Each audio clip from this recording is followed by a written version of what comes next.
नमस्कार, Asian news पे आपका स्वागत है। मैं हूं संतोष शर्मा। आइए नजर डालते हैं आज के समाचारों पर। प्रदेश के मुख्यमंत्री विष्णुदेव साय ने दंतेवाड़ा जिले के एक दिवसीय प्रवास पर कार्ली हेलीपैड आगमन के दौरान क्षेत्र के जनप्रतिनिधियों और वरिष्ठ अधिकारियों ने आत्मीय स्वागत किया। मुख्यमंत्री साय ने इस दौरान एंटी लैंड माइंस व्हीकल का अवलोकन किया, साथ ही दंतेश्वरी फाइटर्स के महिला जवानों के साथ फोटो खिंचवाई। इस दौरान मुख्यमंत्री ने दंतेश्वरी फाइटर्स के तृतीय लिंग जवान रानी मंडल के साथ हाथ भी मिलाया। मुख्यमंत्री विष्णुदेव साय अंतर्राष्ट्रीय महिला दिवस के मौके पर एक दिवसीय प्रवास पर दंतेवाड़ा पहुंचे। यहां उन्होंने संपूर्ण विधि विधान से बस्तर की आराध्य देवी मां दंतेश्वरी की पूजा अर्चना की और प्रदेशवासियों के सुख समृद्धि और खुशहाली की कामना की। इस मौके पर विधायक चौथराम अटामी, विधायक चित्रकोट विनायक गोयल तथा अन्य जनप्रतिनिधियों सहित commissioner Bastar Shyam Dhawade, IG Bastar range Sundarraj P, आयुक्त जनसंपर्क मयंक श्रीवास्तव, कलेक्टर मयंक चतुर्वेदी, पुलिस अधीक्षक गौरव राय, जिला पंचायत सीईओ कुमार विश्व रंजन तथा जिला प्रशासन के अधिकारीगण मौजूद थे। छत्तीसगढ़ की पिछड़ी जनजाति बैगा, बिरहोर, पहाड़ी, कोरबा, कमार के साथ स्व सहायता समूह की 64 महिलाएं आज हवाई जहाज से दिल्ली रवाना हुई। उप मुख्यमंत्री विजय शर्मा ने उन्हें रवाना किया। राष्ट्रपति भवन पहुंचकर महिलाएं राष्ट्रपति द्रौपदी मुर्मू से मुलाकात करेंगी और राष्ट्रपति को अपने समूह की ओर से बनाए गए उपहार भेंट करेंगी। महिलाओं को दिल्ली रवाना करने से पहले उप मुख्यमंत्री विजय शर्मा के निवास कार्यालय में सभी का स्वागत कर उपहार स्वरूप महिलाओं को बैग, जैकेट और छत्तीसगढ़ी व्यंजनों का डिब्बा भेंट किया गया। उप मुख्यमंत्री विजय शर्मा ने कहा कि विशेष पिछड़ी जनजाति की 64 दीदियां राष्ट्रपति से मिलने जा रही हैं। ये राष्ट्रपति से मिलकर उन्हें समूह के उत्पाद देंगी। ये दीदियां अमृत उद्यान स्व सहायता समूह की महिलाओं के उत्पाद बिक्री के लिए बनाए गए बाजार और दिल्ली का भ्रमण करेंगी। नाम ऐसा है विशेष पिछड़ी जनजाति, परंतु जीवन शैली सर्वोत्तम है और ऐसे वनांचल, सुदूर वनांचल क्षेत्र में रहने वाले वनवासी माताएं बहनें, उनका जो स्व सहायता समूह बना है, वो लोग हवाई जहाज से राष्ट्रपति महोदया से भेंट करने जा रहे हैं। अपने स्व सहायता समूह का उत्पाद लेकर जा रहे हैं। वो उसको महामान्य महामहिम महोदया को वो भेंट भी करेंगे और अनेक स्थानों का वहाँ भ्रमण करेंगे। वहाँ पर एक NRLM के माध्यम से, स्व सहायता समूह के माध्यम से जो प्रोडक्ट बनते हैं, उनका एक बड़ा अच्छा मार्केट है। वो मार्केट भी घूमेंगे, दिल्ली पूरा घूमेंगे, देश की राजधानी, और उसके बाद फिर वापस आएंगे। अच्छा आयोजन है, सभी प्रसन्न है। मैंने बहनों से बात की है, सबको बड़ा अच्छा लग रहा है और आज सब बड़े उत्साह के साथ यहाँ एकत्रित हुए। वक्त हो चुका एक छोटे से ब्रेक का, बने रहिए हमारे साथ।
Ayurveda acupressure therapy centre. चर्म रोग, दांत खाज, खुजली, चेहरा पर किसी प्रकार की झाइयाँ, दाग धब्बे, फोड़ी फुंसी, प्रेगनेंसी, स्ट्रेच मार्क आदि का गारंटेड इलाज। जी हाँ, आयुर्वेदिक एक्यूप्रेशर थेरेपी सेंटर। यहाँ पर आयुर्वेदिक दवा एवं एक्यूप्रेशर थेरेपी द्वारा बिना ऑपरेशन किए बवासीर, भकंदर, हाइड्रोसिल, गुप्त रोग, चर्म रोग का इलाज किया जाता है। बवासीर, भकंदर, फिशर का बिना ऑपरेशन इलाज मलद्वार की जितनी भी पुरानी तकलीफ हो, जैसे खून आना, चुभने जैसा दर्द होना, जलन, मस्सा, मवाद आना, पेट साफ न होना आदि का जड़ से गारंटेड इलाज। गुप्त रोग, शादी के बाद या शादी के पहले बचपन की गलतियां, उम्र की अधिकता या किसी भी कारण से मर्दाना कमजोरी, शीघ्र पतन, शादी के नाम से डर लगना, बच्चा न होना, पेशाब में जलन, स्वप्न दोष, शारीरिक कमजोरी, थकान आदि बीमारियों सहित हाइड्रोसिल का बिना ऑपरेशन गारंटेड इलाज। महिला गुप्त रोग, बवासीर, भकंदर, फिशर का बिना ऑपरेशन जड़ से गारंटेड इलाज। माहवारी गड़बड़ी, सफेद पानी जाना, हाथ पैर में जलन, दर्द, कमर में दर्द, बच्चा न होना, मिर्गी, पुराने से पुराना घाव, गैंग्रीन का इलाज किया जाता है। हमारा पता डॉक्टर हीरा, गया नगर, दुर्ग। मोबाइल नंबर 9981659182 और भिलाई में 18 नंबर रोड, पटेल डेयरी के पास, कैंप 1 भिलाई। Mobile number 8815563954।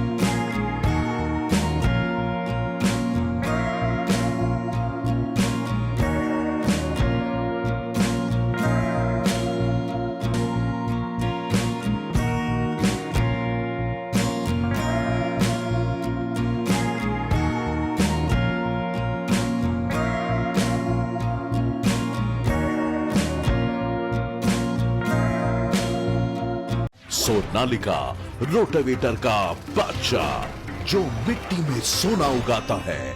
हम उनके सपनों को हकीकत बनाते हैं। खेती के उपकरणों में दुनिया का number 1 heavy duty rate Sonalika agro solutions पेश करते हैं। सोनालिका शानदार रोटावेटर ऑफर, त्योहार के अवसर पर लाखों के उपहार।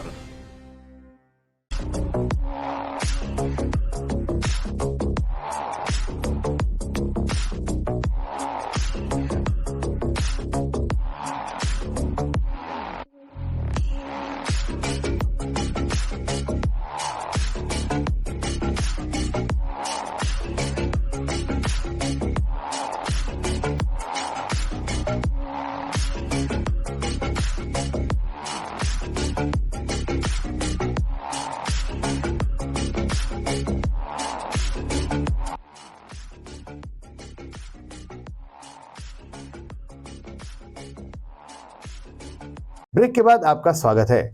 आज पूरे देश में महाशिवरात्रि का पर्व बड़े धूमधाम से मनाया जा रहा है।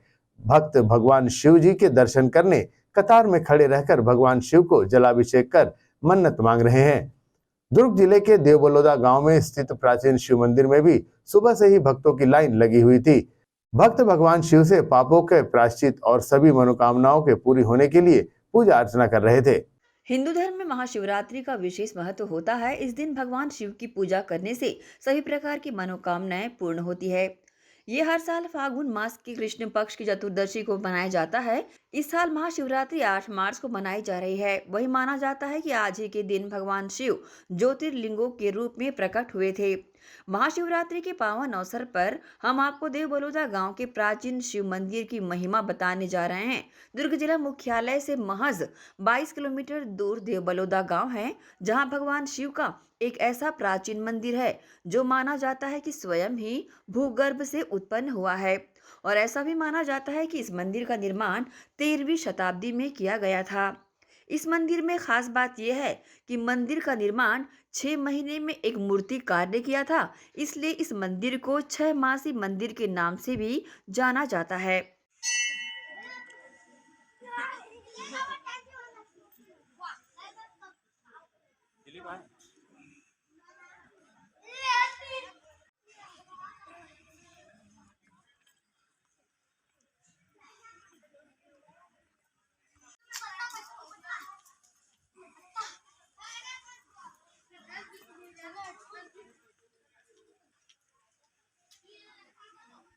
कलचुरी राजवंश में इस मंदिर का निर्माण हुआ था। इस मंदिर की सबसे खास बात यह है कि इसका शिखर ही नहीं है। खजुराहो की तर्ज पर शिव के कामांतर रूप और कई देवी देवताओं की नक्काशीदार प्रतिमाएं यहाँ पर आकर्षण का केंद्र बनी रहती है। देवबलौदा के इस प्राचीन मंदिर की बनावट बहुत ही दर्शनीय है। नगर शैली में बने इस मंदिर में विष्णु के दशावतार, गणेश, सरस्वती, शिव पार्वती, महिषासुरमर्दिनी सहित 5 पांडवों, भैरव, कर्ण, अर्जुन युद्ध आदि कई विशेष प्रसंगों को मूर्तियों में दर्शाया गया है।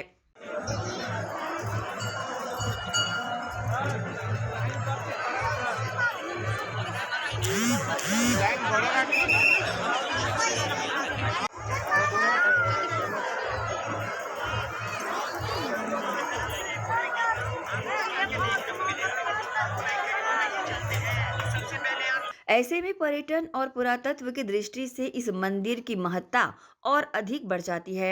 व्यवस्था तो हमारे नगर निगम की तरह हर साल होता है यहाँ पे, और जो व्यवस्था होता है वो लगभग बहुत अच्छा होता है। थोड़ा बहुत त्रुटि तो होता है क्योंकि इतना बड़ा कार्यक्रम है। और दूसरी बात यह है कि इस समय हमारे पूर्व मुख्यमंत्री जी यहाँ अतिथि के रूप में आ रहे हैं। विजय बघेल सांसद है, भूसेवाड़ा जी विधायक हमारे क्षेत्र के, तीनों यहाँ पे अपना अतिथि के रूप में आ रहे हैं। और सबको यही शुभकामनाएं देता हूँ और भोले बाबा से कामना करता हूँ कि सबको मनोकामना पूरा करे। तो आप बाकी सब तो जानते ही मंदिर के जो 6 मास की रात में बना हुआ था 23 शताब्दी मंदिर है, और जो भी भक्तगण यहाँ आते हैं उनका हर मनोकामना पूरा होता है। अब करीब 10 से 15 हज़ार की भीड़ है आज यहाँ पर। यहाँ पर अभी प्राचीन शिव मंदिर है देवबलौदा का, और देवबलौदा मंदिर में महाशिवरात्रि पर ही दर्शनार्थियों का भीड़ रहता है। इस समय बहुत भीड़ है यहाँ पर। लगभग 50 पुलिस अधिकारी और कर्मचारी कुल लगे हुए हैं, और अभी तक शांति व्यवस्था अच्छी चल रही है। महाशिवरात्रि पर मंदिर में सुबह से ही भक्तों की भीड़ लगी रही। श्रद्धालु सुबह से ही जल चढ़ाने के लिए यहाँ पहुँचने लगे। सावन में महीने भर भगवान शिव की विशेष आराधना भी यहाँ की जाती है। इस मंदिर में कई श्रद्धालु रुद्राभिषेक भी कराते हैं। कुछ लोग सावन में रामायण पाठ भी कराते हैं। सावन में पर्यटकों की संख्याएं लगातार बढ़ती जाती है। मंदिर से लगे कुंड का पानी गर्मी में भी नहीं सूखता। इस मंदिर की एक महत्ता ये भी है। बहरहाल विश्व विख्यात इस मंदिर से श्रद्धालुओं की मनोकामनाएं पूर्ण होती है। एसीएन न्यूज के लिए शैलन खरे की रिपोर्ट। महाशिवरात्रि के अवसर पर आज कुलेश्वर नाथ मंदिर में भक्तों की भारी भीड़ उमड़ी। भगवान भोलेनाथ के पूजा अर्चना कर भक्तों ने परिवार की खुशहाली की कामना की। वहीं राजिम कुंभ कल्प में साधु संतों ने भव्य शोभा यात्रा निकाली। बता दें कि देश भर के साधु संत राजिम कुंभ कल्प पहुंचे हैं। महाशिवरात्रि पर शोभा यात्रा के दौरान नागा साधुओं ने शौर्य प्रदर्शन किया। विशाल शोभा यात्रा को देखने लाखों की संख्या में लोग पहुंचे थे।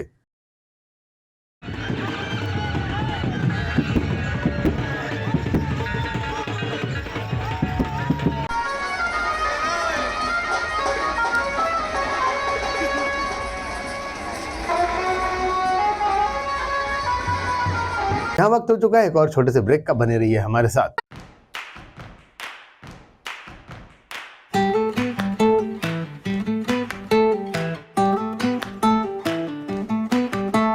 नन्हे नन्हे प्यारी जान, पढ़ेंगे लिखेंगे तभी तो बनेंगे भारत की पहचान। बच्चों से ही है कल का भविष्य, तो आइए उदय पब्लिक स्कूल में जल्द ही एडमिशन कराइए। जी हाँ, एडमिशन शुरू हो चुके हैं। नर्सरी से कक्षा 8वीं तक आपके निकट उदय कॉलेज कैंपस नियर एसीसी बोगदा पुल, नंदनी रोड, जामुल, भिलाई में स्थित 2019 से गुणवत्ता भर शिक्षा प्रदान करने वाला आपके क्षेत्र में पहली बार, जिसका नाम है उदय पब्लिक स्कूल। जी हाँ, सभी कक्षाओं के लिए निःशुल्क प्रवेश। स्कूल नर्सरी से कक्षा 8वीं तक के लिए इस वर्ष प्ले ग्रुप की भी शुरुआत की जा रही है। सरकार द्वारा 25% छात्रों के लिए मुफ्त शिक्षा प्रदान की जाएगी। प्रवेश के लिए जल्दी करें। बस वैन की सुविधाएं भी उपलब्ध है।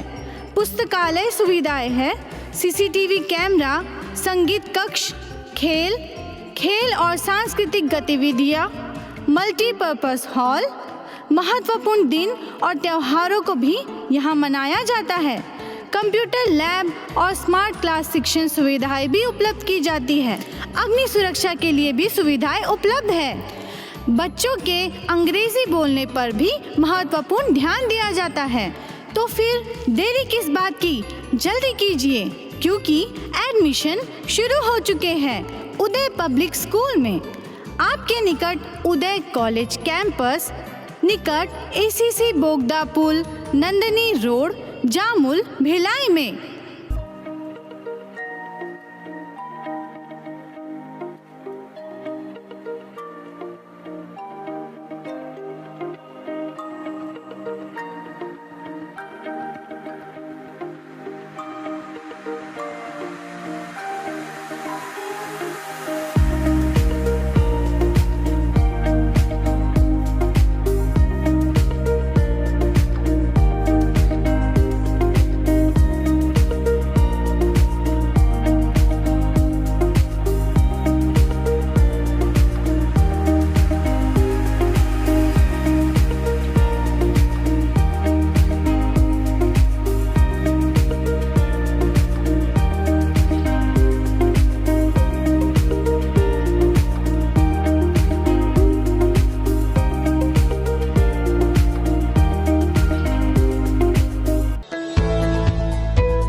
ब्रेक के बाद एक बार फिर से आपका स्वागत है। महाशिवरात्रि के पावन अवसर पर दुर्ग शिवनाथ नदी स्थित महमरा घाट पर भव्य मेले का आयोजन किया गया। इस अवसर पर पहुंचे शहर विधायक, महापौर और निगम आयुक्त ने आरती व रुद्राभिषेक कर शहर की सुख समृद्धि की कामना की। नगर पालिक निगम द्वारा आयोजित महाशिवरात्रि पर्व के अवसर पर शिवनाथ नदी स्थित महमरा घाट पर भव्य आयोजन किया गया। इस अवसर पर नदी तट पर भव्य मेला सा माहौल नजर आया। एक और जहां भक्तों की भीड़ और मंदिर में दर्शन करने वालों की लंबी कतारें भगवान भोलेनाथ की पूजा अर्चना कर, जलाभिषेक कर अपनी मनोकामनाओं के साथ आस्था के साथ दर्शन का लाभ उठाया।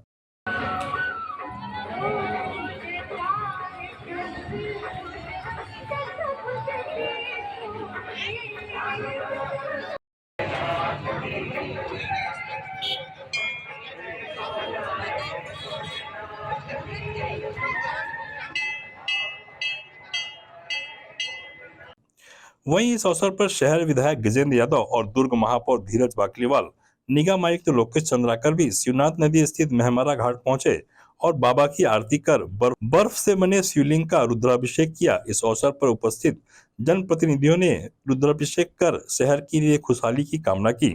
इस अवसर पर विधायक गजेंद्र यादव और महापौर धीरज बाकलीवाल ने शिवनाथ नदी तट पर आने वाले सभी श्रद्धालुओं को शिवरात्रि पर्व की हार्दिक बधाई और शुभकामनाएं भी दी। महाशिवरात्रि पर्व के अवसर पर उन्होंने पूरे शहर वासियों की ओर से भगवान शिव व माता पार्वती की पूजा अर्चना कर कहा कि उनकी कृपा आशीर्वाद हम सबके ऊपर बना रहे। मनुष्य जीवन में आए हैं, पिछले जन्म में अच्छे कार्य का यह प्रतिफल मिला है। इस जीवन में आने पर कुछ कार्य करने का मौका मिला है। इस जीवन में अच्छा कार्य करेंगे तो अगला जीवन भी मनुष्य योनि में होगा। हम सब यहाँ आज संकल्प लेते हैं कि प्रदेश और शहर में शांति सद्भाव का वातावरण बना रहे, ऐसा कार्य हम हमेशा करेंगे। इस अवसर पर नगर निगम जनसंपर्क विभाग के थान सिंह यादव और राजू बख्शी ने इस संबंध में बताया कि शिव भक्तों ने भगवान भोलेनाथ को दूध, दही, नीले फूल, समी पत्र, बिलव पत्र और भांग अर्पित कर मनोकामना पूर्ति की प्रार्थना की। शिव दर्शन के लगा शिव भक्तों का तांता। शिवनाथ नदी सहित शहर के शिवालय व देवालयों में दिन भर श्रद्धालुओं का तांता लगा रहा। पूजा अर्चना का दौर चलता रहा। महापौर धीरज बाकलीवाल एवं आयुक्त लोकेश चंद्राकर ने श्रद्धालुओं को महाप्रसादी का वितरण भी किया।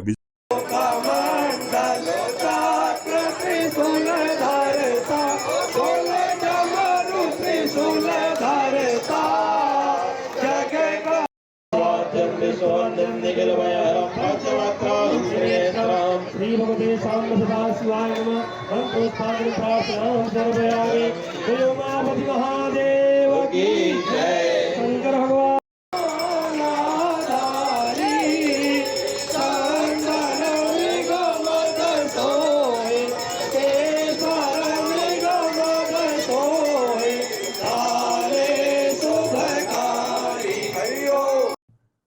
हजारों भक्तों के साथ विधायक गजेंद्र यादव, महापौर धीरज बाकलीवाल, आयुक्त लोकेश चंद्राकर ने सुबह नदी तट पर लगे मेले और नगर निगम प्रशासन व मंदिर समिति की ओर से की गई व्यवस्था की सराहना की। वहीं मेले में पूजा पाठ की सामग्रियों के साथ खाने पीने का उपयोगी सामग्रियों का भी स्टॉल लगाया गया था। ये जो महाशिवरात्रि का पर्व है, इसके मनाने के बहुत सारे कारण हैं। सबसे पहला कारण तो ये है कि इस दिन भगवान भोलेनाथ का जन्म हुआ था।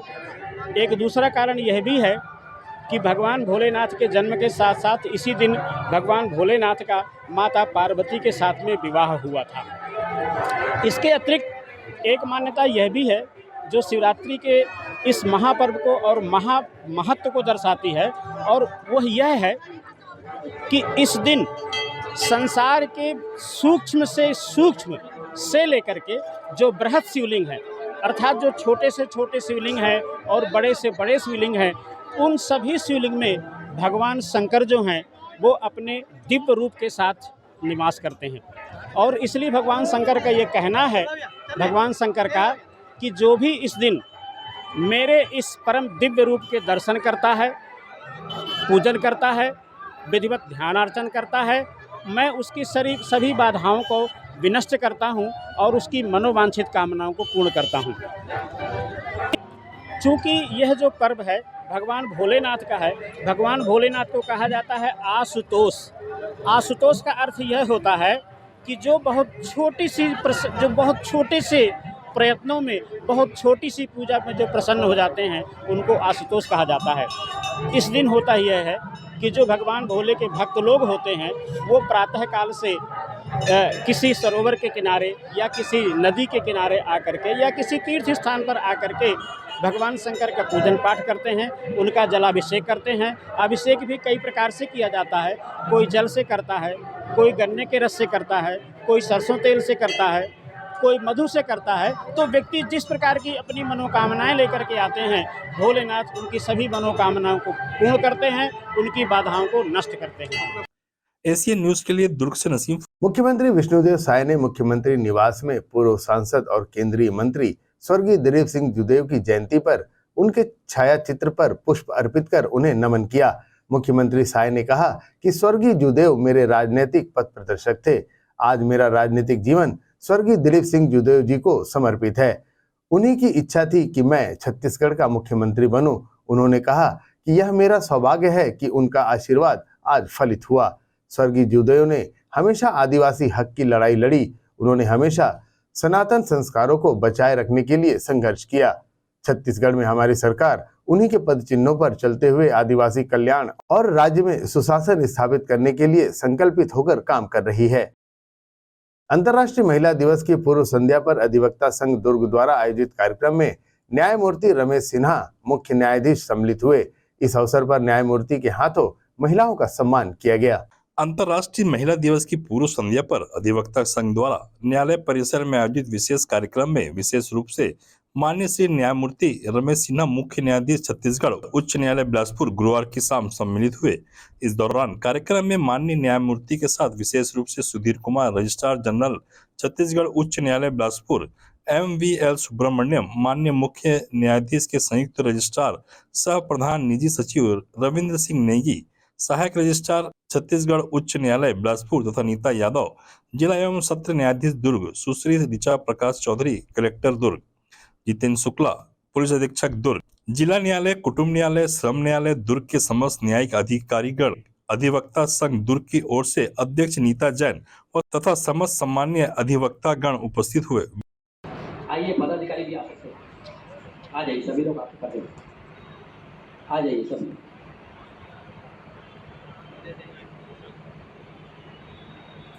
आइए सभी लोग, तालियां बजनी चाहिए सर के लिए। चीफ जस्टिस साहब के सम्मान के लिए जिला अधिवक्ता संघ की ओर से हमारे संघ के अध्यक्ष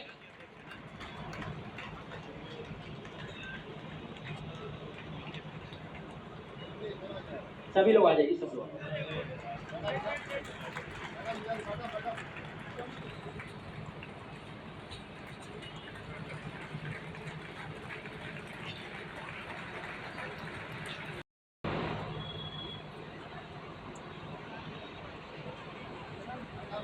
एक बार जोरदार तालियां होनी चाहिए सभी महिला अतिथियों के लिए।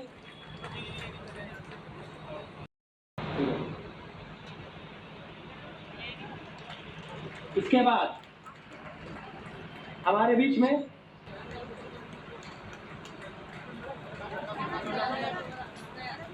ये सम्मान हो रहा है, तालियों की गड़गड़ाहट की आवाज थोड़ा तेज होनी चाहिए। लगातार कोर्ट आते हैं सर सभी लोग।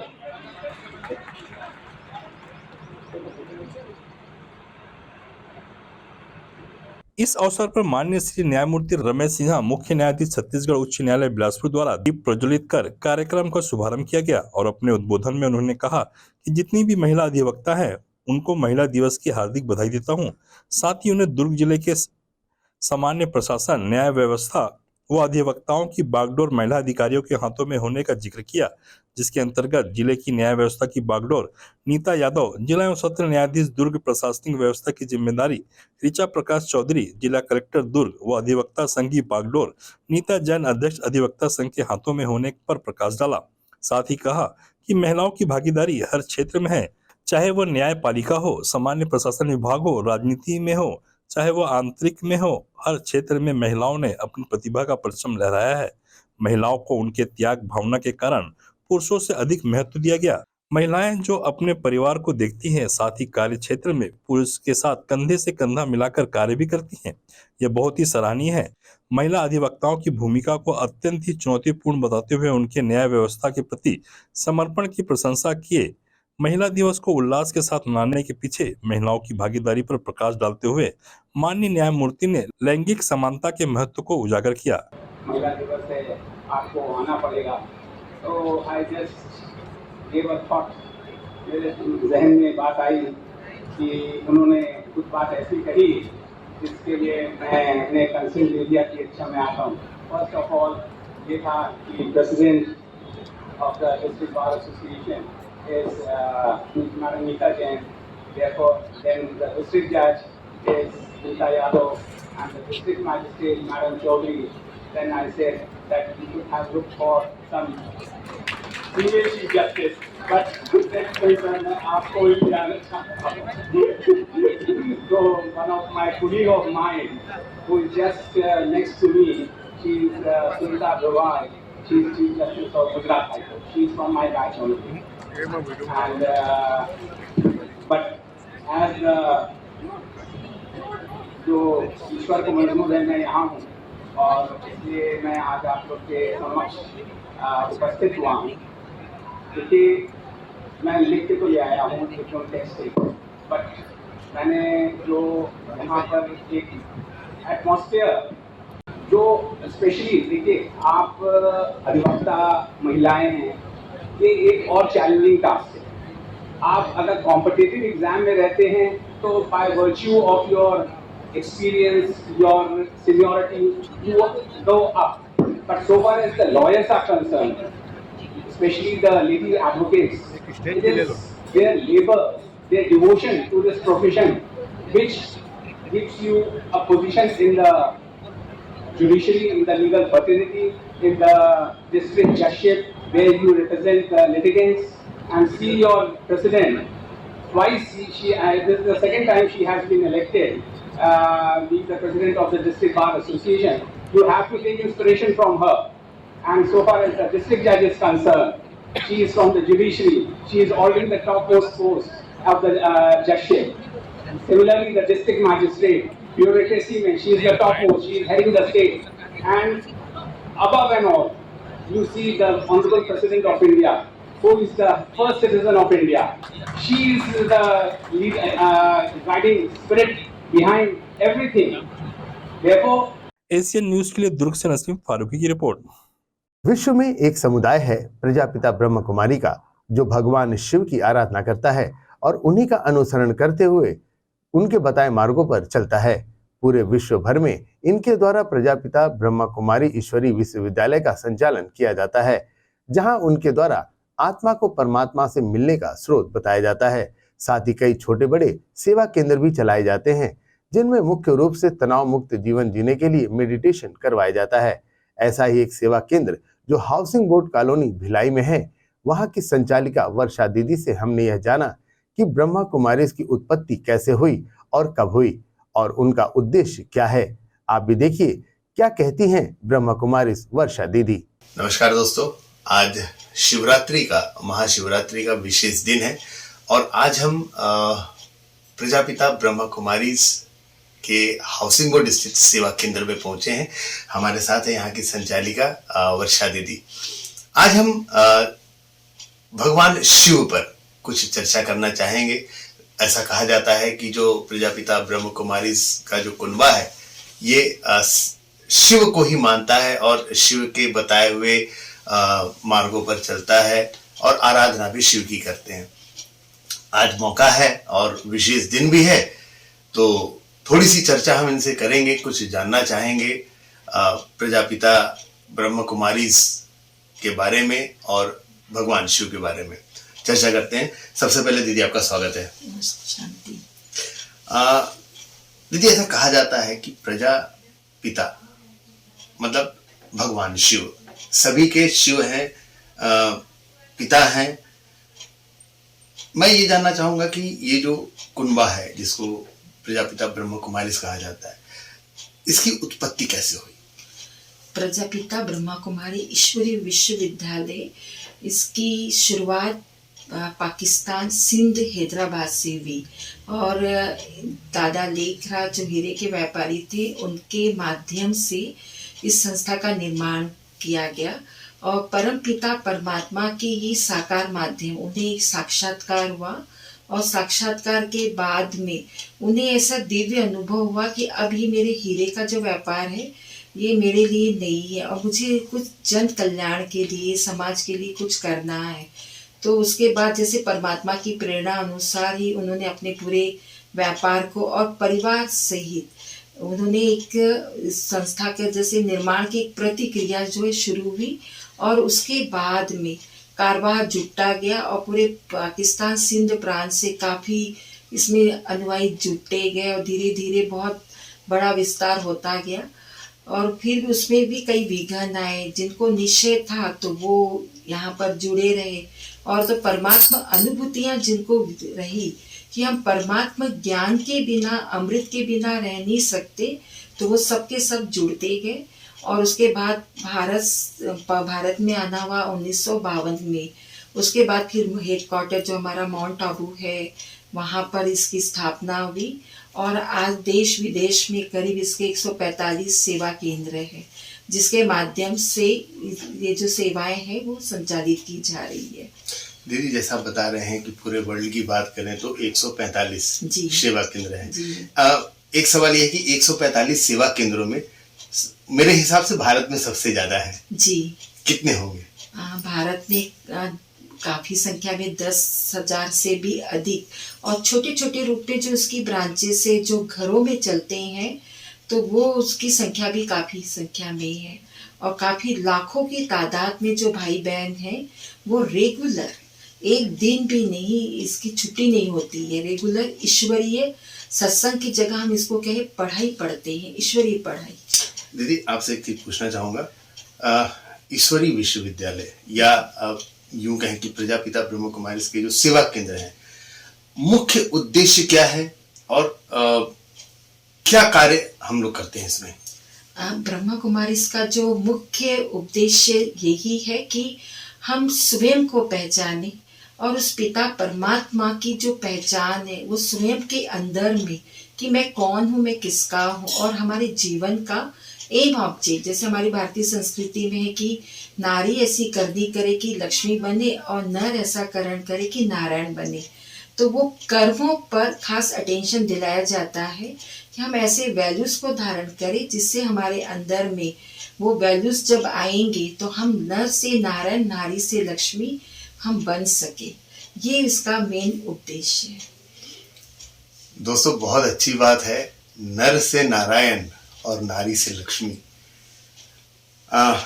एक पॉजिटिविटी की तरफ कदम है और काफ़ी मुश्किलात होती हैं।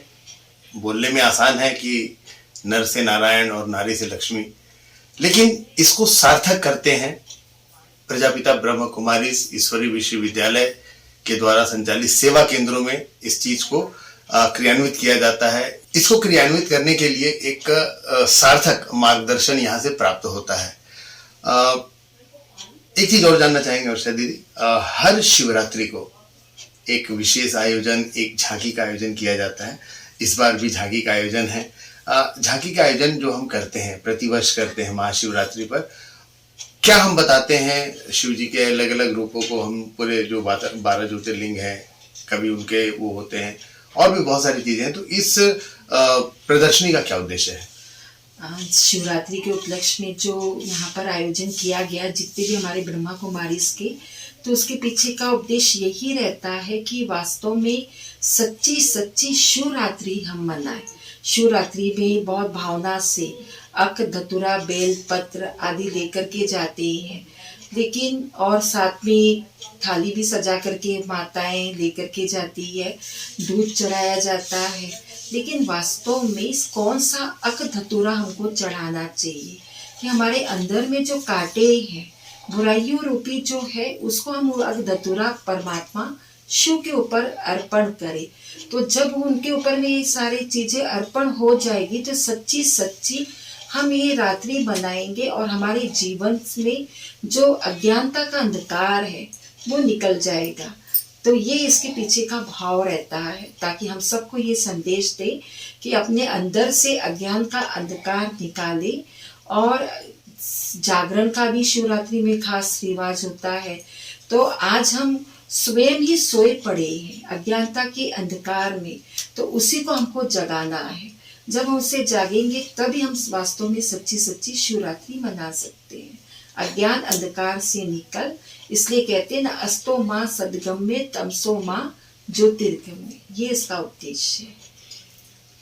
दोस्तों, आपने सुना कि महाशिवरात्रि में जो भगवान शिव के ऊपर अर्पित किया जाता है, धतूरा, बेलपत्र, ये सारी चीजें हम लेने के लिए भागते हैं और घूमते रहते हैं इधर उधर, कभी इस बागीचे कभी उस बागीचे, कभी यहाँ से तोड़ते हैं कभी वहां से तोड़ते हैं। इसका मतलब ये नहीं है, जैसा कि दीदी ने कहा कि धतूरा मतलब कांटे वाला एक फल जो शिव जी को चढ़ता है। उसका मतलब ये है कि आप अपने अंदर के कांटे को, अपने अंदर की कुंठा को आप उसको चढ़ा दीजिए, समर्पित कर दीजिए और आप उस कांटे से मुक्त हो जाइए। दीदी, आपका बहुत बहुत धन्यवाद एशियन न्यूज से जुड़ने के लिए। आपने बहुत अच्छी जानकारी दी, यकीनन हमारे दर्शकों को भी पसंद आएगी। ओम शांति। दोस्तों, ये हमारे साथ प्रजापिता ब्रह्म कुमारी ईश्वरीय विश्वविद्यालय हाउसिंग बोर्ड भिलाई में संचालित जो सेवा केंद्र है, उनकी संचालिका हमारे साथ थी। बहुत ही अच्छी जानकारी इन्होंने दी है। ऐसी और जानकारियों के लिए आप बने रहिए हमारे साथ। नमस्कार। आज के बुलेटिन में फिलहाल इतना ही। हमें दीजिए इजाजत और आप बने रहिए एशियन न्यूज के साथ। नमस्कार।